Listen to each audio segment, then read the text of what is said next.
All right, so good morning, folks. Hopefully, I've had a chance to watch the video yesterday, and it looked like most of you did. And we kind of saw then how using the FET lab, we were able to pick up on some of the relationships between, for example, number of particles and pressure.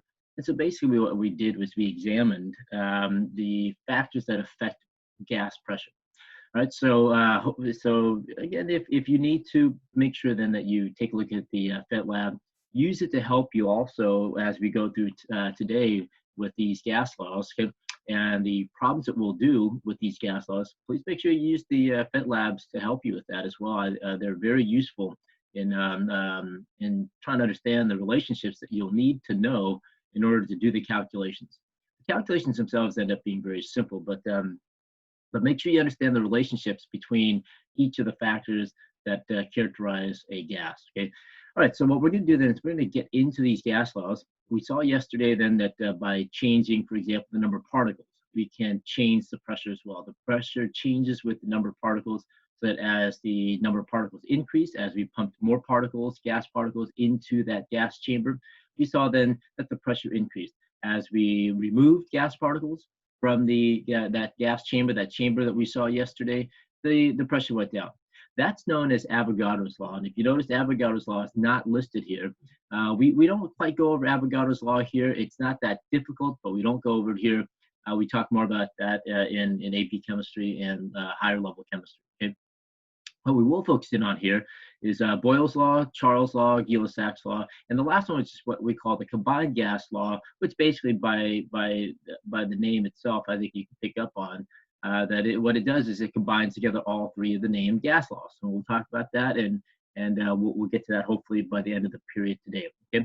All right. So with that said, then let's go ahead and let's take a look at each one of these named gas laws here, and let's take a look at them. Okay. So yesterday, then we saw that if we change the pressure, if we want to change the pressure, we can also, instead of adding in more particles, we put in the same number of particles. What we do then is we change the volume of the container. We change the volume, and then by changing the volume, we were able then to change the pressure as well. Okay, so we saw then yesterday the relationship between volume and pressure, and that is as we increase the, as we decrease the volume, that means as we get as we take the volume and we make it smaller and smaller. So this is very similar to what we saw yesterday. Here's our pressure gauge right here. Here are our gas particles.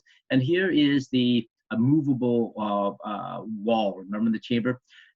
What this is what we call a piston. And you should get used to this piston here. Pistons are often found in door handles, for just older door handles. If you look at the door, not door handles, the door mechanism for opening and closing screen doors, for example, in the front, or inside the car engine, you'll have these pistons moving. But basically, it is a mechanism. A bike pump is also a piston. What you do is you can change the volume of a chamber here by moving the handle up and down. Okay?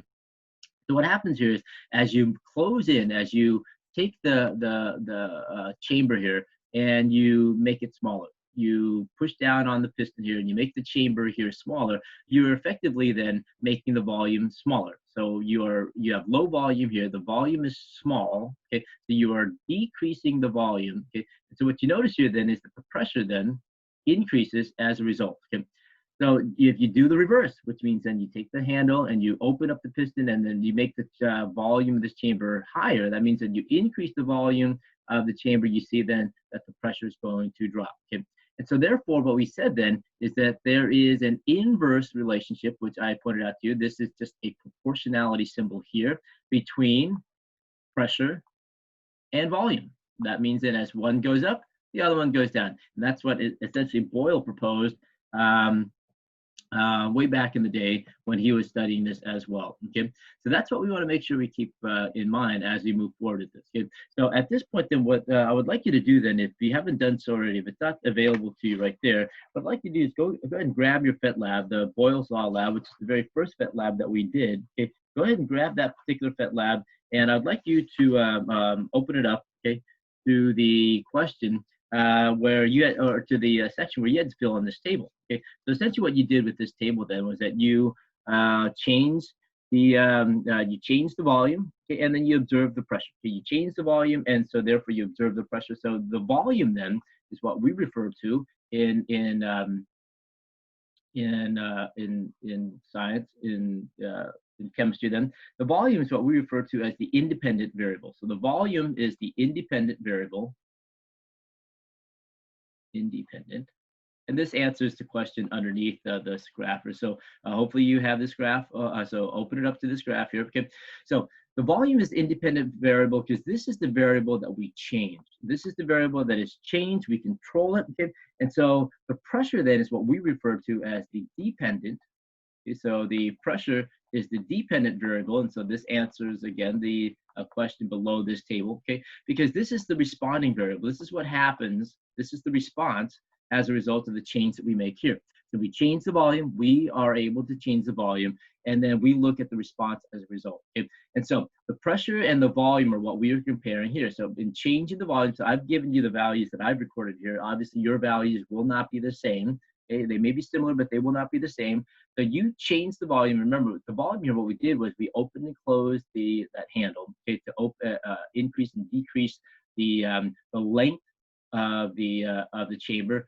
And in the directions for the PhET lab, we were supposed to correlate that to the change in volume as well. Okay. All right.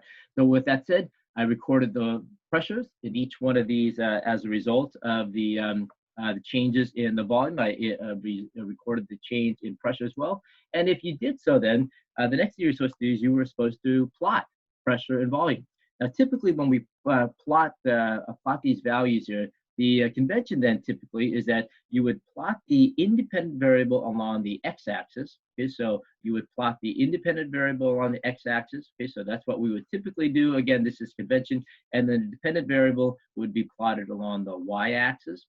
This is a typical convention that's used often in physics. Okay? And so with the independent variable, then what that means with the volume, we're going to plot the volume along the y, and then we're going to plot the pressure along the x-axis. Okay. All right. So with that said, then hopefully you would get a graph and similar to what I have here. Okay. So let's go ahead and take a look at it. Sorry.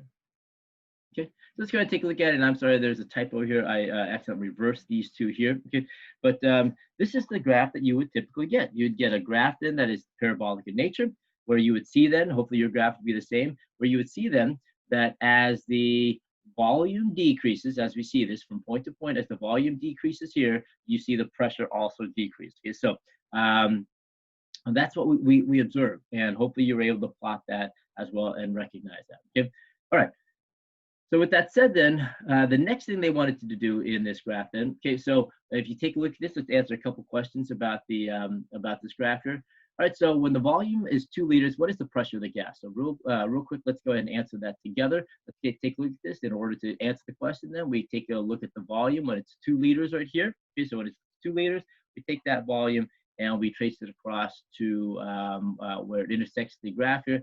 So then the pressure then is about 150 kilopascals, and that's a unit for pressure. Make sure you're able to convert that unit for pressure to atmospheres as well. Let's take a look at another question here, real quick. What would the pressure be when the volume is 3 liters? Okay, so if you take a look at 3 liters, you go ahead and you take a look at 3 liters right here. Okay, you trace it across. The pressure is about 100 kilopascals. Okay, so if you notice here, at 3 liters, you have a lower pressure. Then at 2 liters, which is a smaller volume, you have a higher pressure. Okay, so that's what we see. That's what we expect to happen with the pressure and volume. Okay, all right.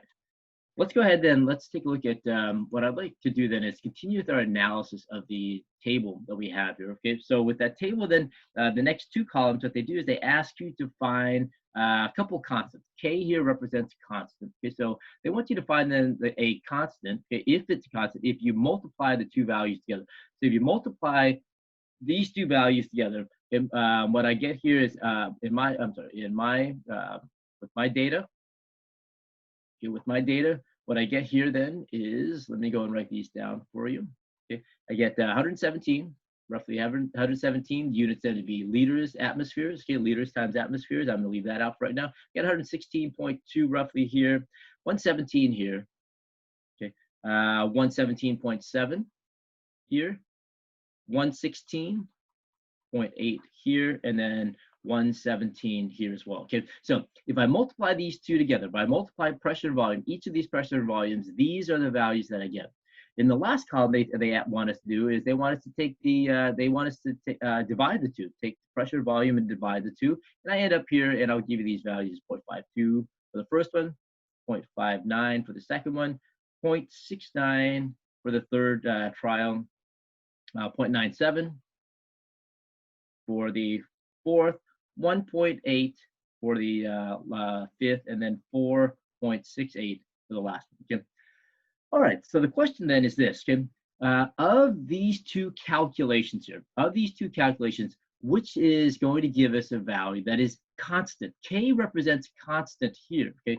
K represents constant. So if you calculate for K by multiplying them, if you notice here, these values roughly end up being exactly the same. They end up being about 117 here. So the numbers are almost exactly the same. There's some variability here, but almost every other number is 117. Okay, so that means then when you multiply pressure and volume, okay, when you multiply these two, you will get a constant number. K then represents a constant number. Okay, so K equal constant number, and that's what we see.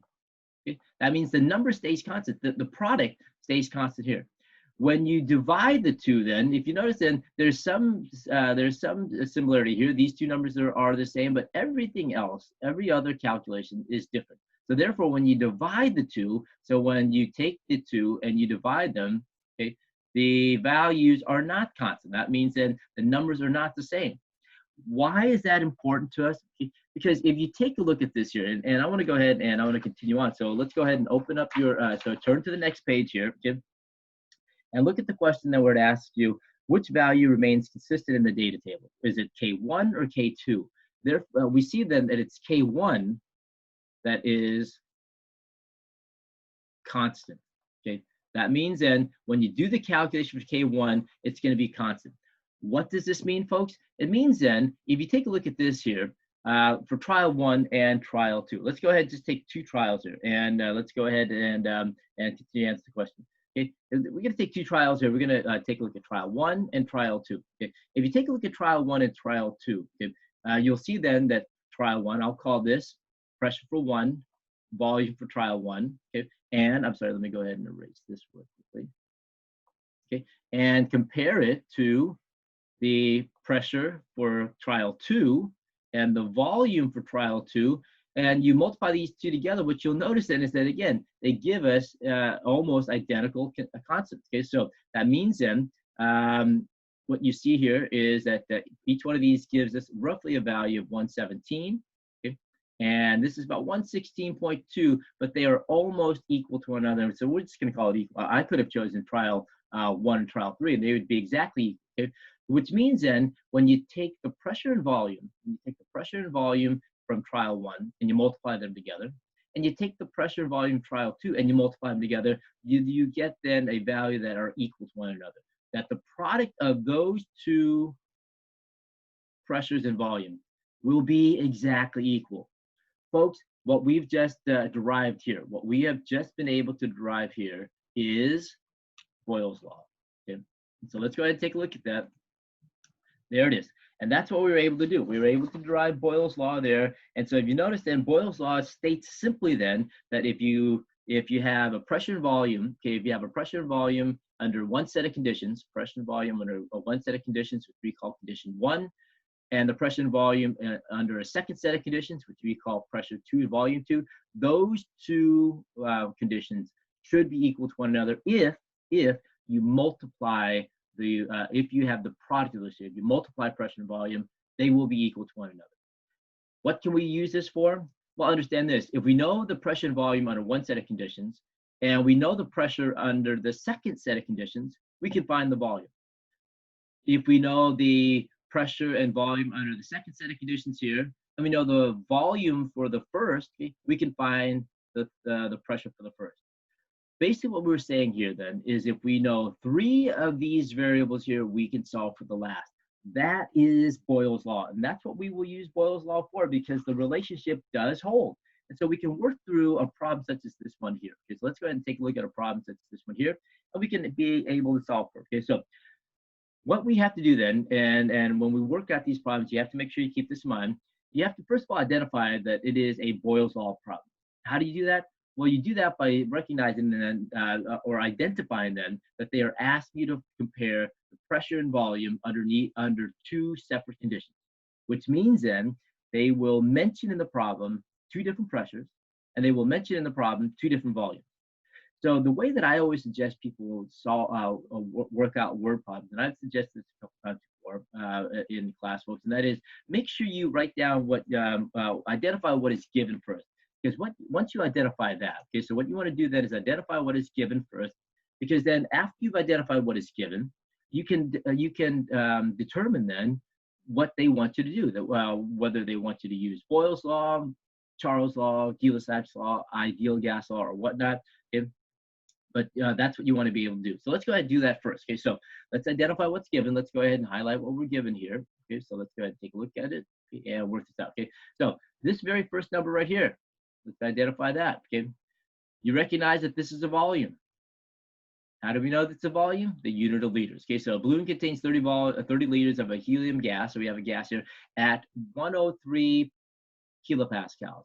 What are we given here? We're given a pressure. And then again, how do we know? We have to look at the units. Okay, so make sure you are able to identify and recognize what the units are for volume, the different volume units, and the different pressure units as well. Okay, so basically right now, excuse me, we only have three different pressure units we're dealing with, and that is kilopascals, atmospheres, and millimeters of mercury. So you should be able to do that. Okay.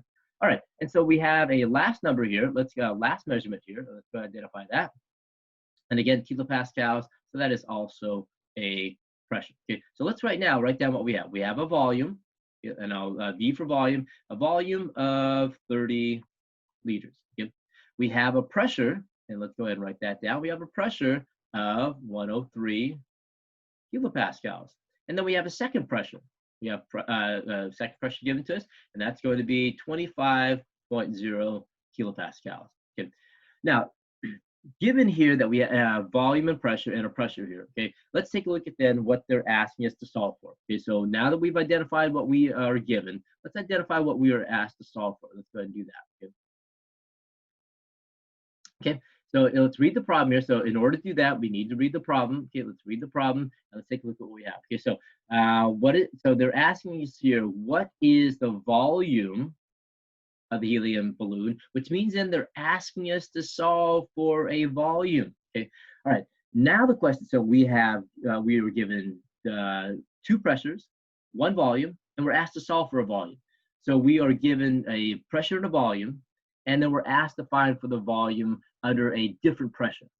So what you hopefully recognize here, then that this is a Boyle's Law problem. Okay, so this is a problem that involves Boyle's Law. Okay, so let's go ahead and take a look at this. Okay, so what equation relates all these factors? It's going to be then Boyle's Law. Boyle's Law then is the equation that relates pressure, and we recognize this, pressure and volume under one set of conditions, and pressure and volume under a second set of conditions. So this is the gas law that we're going to use.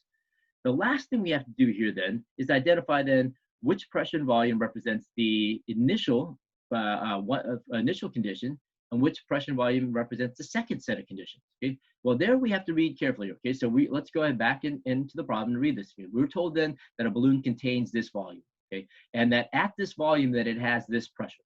Okay, then what they're telling us then is that if you change the pressure because of the altitude outside, so ignore the verbiage.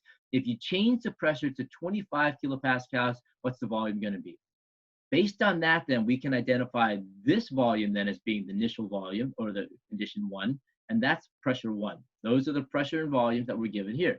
That means then this is the second pressure, and that means then we're solving for V2. That's what we want to be able to do. Okay, so that's what we're given here, and so you have to be able to work through this here.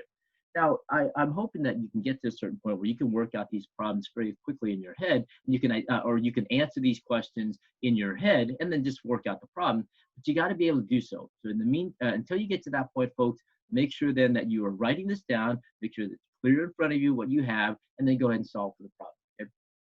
All right, let's go ahead then and let's work through this problem. Let's work it out together. Okay, and so let's go ahead then. I'm going to work it out right here for you. Okay, where you need to solve for V2, what I typically do then is I will isolate the unknown. Okay? And with that said, then in order to solve for V2, we're going to divide both sides by P2, which means that's P1 times V1 over P2. So that's the equation that we'll need to solve for V2. So plugging in our values for here, we have then P1 is going to be 103 kilopascals. Okay. V1 is 30 liters. Okay. And then finally, P2 on the bottom in the denominator is going to be 25 kilopascals. Okay. And then if you plug those values in, you're going to get your answer then as being 124 liters. Okay. All right. So I think at this point, the math becomes very simple. I think the issue that we have to make sure we take care of is making sure that you can figure out which one of the gas laws you're going to use, okay? And then make sure then that you can identify what is given to you, isolate what you're asked to solve for, and then go ahead and plug it in and solve for it, okay?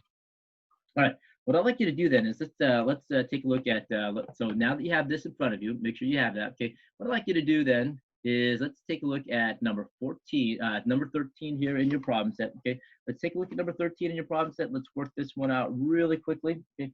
And then we'll take it and we'll work it out together. Okay, so go ahead, work out number 13 here in your problem set. Take about 5 minutes if you need to and work out this problem, okay? All right. Let's go ahead and do the same thing here, folks. Let's go ahead and let's take a look at what we have. The first thing you want to do is identify what you're given, and then go ahead then and we'll plug it in. Okay, so reading this here, again, make sure you avoid the verbiage, okay? We identify the first measurement here. That is a volume, so I'm going to go ahead and list that as a volume, okay? The second measurement here, so you remember, you can identify a measurement by the number and the units associated with it, okay? So if this is a volume with the units of liters, this ends up being a pressure here. Okay?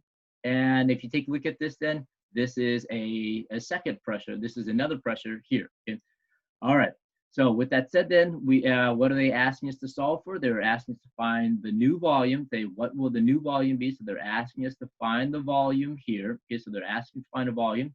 So here we are given a problem where we have been given two pressures and volume, and we're asked to find another volume.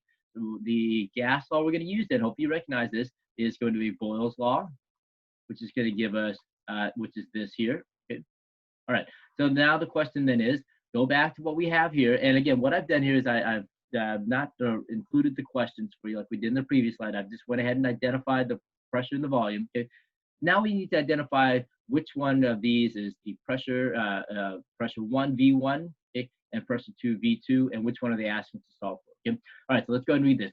They said that the pressure on this volume of dinitrogen monoxide changes from 105 to 40.5. So hopefully you recognize that this pressure here is the initial pressure.